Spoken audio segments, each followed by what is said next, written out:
Magandang umaga po sa inyong lahat. Ako ngayon nandito sa aking gallery.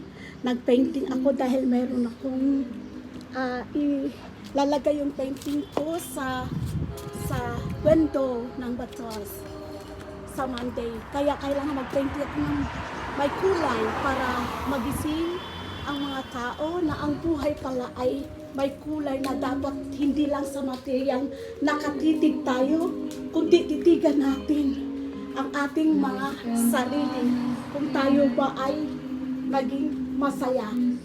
Diba? Yun ang pinakamahalaga sa buhay. Yung ating ginagawa na masaya tayo. Na nakiserve tayo sa ating kapwa. Ang katotohanan ng kasayahan ay itong simple life lang. Basta healthy lang tayo, ang masaya tayo at mayroon tayong ginagawa na mahal natin. Ito ang mahalaga sa atin. Salamat po.